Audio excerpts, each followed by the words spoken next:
পাছ কৰা বিলাকক আকৌ মাতিম ইয়াতে আৰু এইবাৰ আপোনালোকক আমি 25,000 টকাকৈ দিম ভাল হ'বনে বেয়া হ'ব অলপ লাহেকৈ কৈছে বেয়া হ'ব নেকি ভাল হ'বনে বেয়া হ'ব এতিয়া মোক কওক 25,000 ল'বৰ পৰা ইয়াত মহিলা কোন কোন আছে হাত ডাঙক সবে হাত ডালি দিলে এখন সবে পাছ কৰিব ঠিক আছে এবছৰৰহে কথা মইতো গমেই পাম পাছ কৰিব নে নাই পাছ কৰিবতো ঠিক আছে যেতিয়া আমি 25,000 টকা দিম তৃতীয় বছৰত ভালকৈ শুনিব 10,000 দিলো প্ৰথম বছৰ দ্বিতীয় বছৰ দিলো 25 তৃতীয় বছৰত আমি আপোনালোকৰ ঘৰত আকৌ আহিম বাইদেউ 10,000 পালে বোলে পালো বোলে 25 পালে বোলে পালো কিমান হল 35,000 কি কৰিলে বোলে যিটো ব্যৱসায় আৰম্ভ কৰিছিলো তাতে এতিয়া আমি 25,000 টো লগাই দিলো আমাৰ ব্যৱসায়টো এতিয়া ভাল হৈছে তেতিয়া আমি আপোনালোকক তৃতীয়বাৰৰ বাবে আকৌ মাতিম ৰাতিপুৱা 5টাতে আহিব সেইবাৰ কাৰণ তৃতীয়বাৰ আমি আপোনালোকক সকলোকে 50,000 টকাকৈ আমি আপোনালোকক দিম 10,000 ল'ব যদি 6টা বজাত আহিছে 25,000 ল'ব 5টাত আহিব লাগিব 50,000 ল'ব কেইটাত আহিব লাগিব 4টা বজাতে আহিব লাগিব হ'ব এতিয়া 10 25 আৰু 50 আপোনালোকে যদি ভাল কৰি খৰচ কৰে অন্তত 28,000ৰ ভিতৰত 15,000 মহিলা লাখপতি বাইদেউ হৈ যাব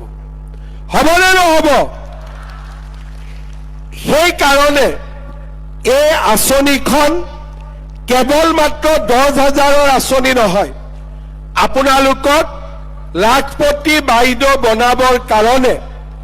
এই আঁচনিখন আমি নিৰ্মাণ কৰিছো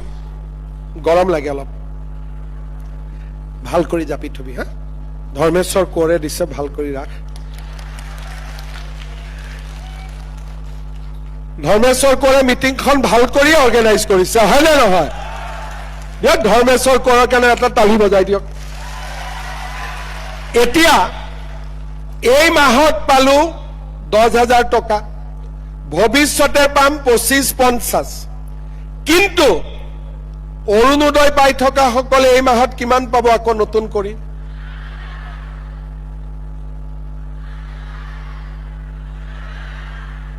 এই 8,000 টো আপোনালোকে ক'ত শুনিলে মই যতে যাওঁ মোক কয় 8,000 মোৰতো টেনচন লাগি যায় যে 10,000 দি উঠিলে আৰু 8,000 দিব লাগিব আচ্ছা কোনে কোনে অৰুণোদয় পাইছে হাত ডাঙক আচ্ছা এটা পৰিয়ালত আমি এটা অৰুণোদয় দিওঁ চাকৰি কৰা পৰিয়ালত অৰুণোদয় নাপায় যাৰ পৰিয়ালত এটাও অৰুণোদয় পোৱা নাই হাত ডাঙক গ্যালাৰীৰ হাত ডাঙক ঠিক আছে আজি মই নতুন কৰি ধৰ্মেশ্বৰ কোঁৱৰৰ হাতত আৰু 2,000 মই অৰুণোদয় দি থৈ যাম যাতে আপোনালোকে নোপোৱা সকলেও পাব পাৰে পিছত যদি কেইটামান থাকি যায় তেওঁলোককো মই দিয়াৰ পিছত ব্যৱস্থা কৰি দিম আপোনালোকে চিন্তা নকৰিব ঠিক আছে এতিয়া 8,000 টকাটো কাক কাক লাগিব আৰে এইটো সবকে লাগিব আকৌ বাগানৰ মাকসকলে এটিকলি দুটিপাটো পালে এইটো নালাগে নেকি আৰু 8,000 টো লাগিব না নালাগে এইটো নিদিয়াকৈ নহব যিসকলে 10,000 পালে তেওঁলোকক 8,000 টো নিদিলেও হ'বনে নাই কিছুমানৰ মতে হ'ব নেকি লাহেকৈ কৈছে নহব লাগিব ঠিক আছে লাগিব যদি তো দিব লাগিব আৰু কি কৰিব হয় না নহয় এতিয়া মোক আগত কক আগত কোনবা চৰকাৰে কেতিয়াবা একেটা মাহতে 10,000 8,000 দিছিলে নেকি আপোনালোকে অলপ ভাল কৰি চিন্তা কৰি কক কেতিয়াবা দিছিলে নেকি আপোনালোকে নাই দিয়া বিনামূলীয়া চাউল আগতে কোনোবাই দিছিলে নেকি আপোনালোকে 100 টকাত দালি চেনি নিমখ কোনোবাই দিছিলে নেকি আগতে 100 টকাত দালি চেনি নিমখ কোনে কোনে কিনিছে হাত দাগকচোন ও সবে কিনিছে বজাৰতকৈ দালিটো ভাল নে বেয়া চেনিটো ভাল নে বেয়া নিমখটো ভাল নে বেয়া আৰু কি লাগিব আপোনালোকক কি লাগিব আৰু মই ঠিকে শুনিছো নে মিঠাতেল বুলি কৈ আছে হয় আচ্ছা যদি আপোনালোকক মিঠাতেল লাগে 1 লিটাৰ লাগিব না আধা লিটাৰ 1 লিটাৰ বাপৰে ঠিক আছে মইতো মনতে বিচাৰো চাউলো বিনামূলীয়া হ'ব লাগে চেনি নিমখ দালি মিঠাতেলো বিনামূলীয়া হ'ব লাগে 100 টকাটো উঠি যাব লাগে ভাল হ'ব নে বেয়া হ'ব আচ্ছা এতিয়া আসল কথাটো কক এইবিলাক পাবৰ কাৰণে এবাৰ ইলেকশ্যনত কাক ভোট দিব লাগিব কংগ্ৰেছে আমাক কি দিছিলে কংগ্ৰেছে আমাক দিছিলে লুঙি ধুতি সূতা কম্বল আঁঠুৱা হয়নে আকৌ লুঙি ধুতি সূতা কম্বল পাবৰ কাৰণেও কংগ্ৰেছত আকৌ 2 পইচা দিবই লাগিছিলে এতিয়াতো একো নালাগে মাটি আনিলো চেক দিলো আকৌ 20 তাৰিখে 8,000 টকা পুটুং কৰি বেংকৰ একাউণ্টত সোমাই যাব মাজত কোনো মানুহ নাথাকে তাতে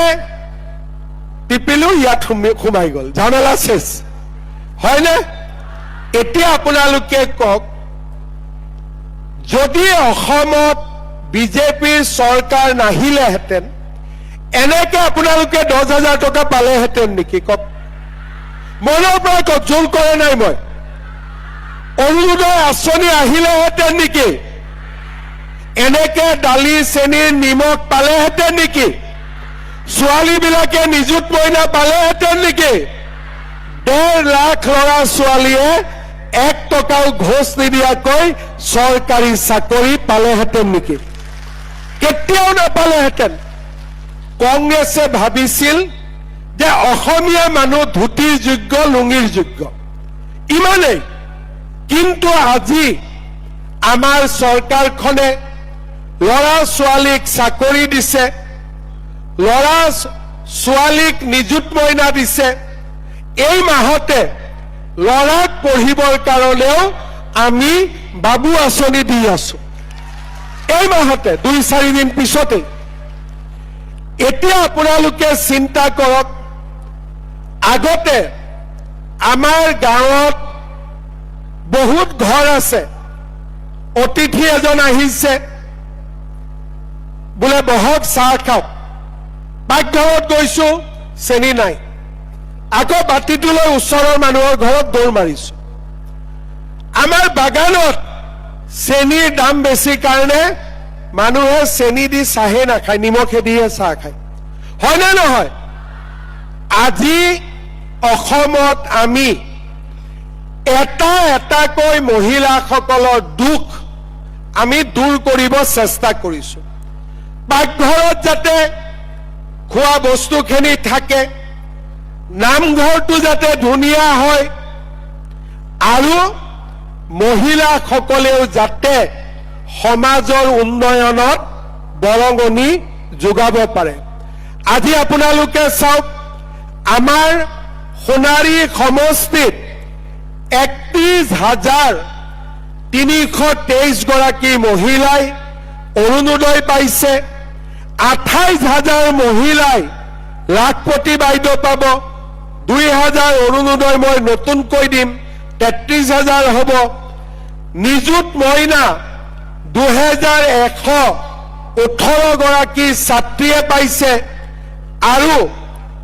আমাৰ 1 কেজি দালি চেনি নিমখ চাউল বিনামূলীয়াকৈ 52,000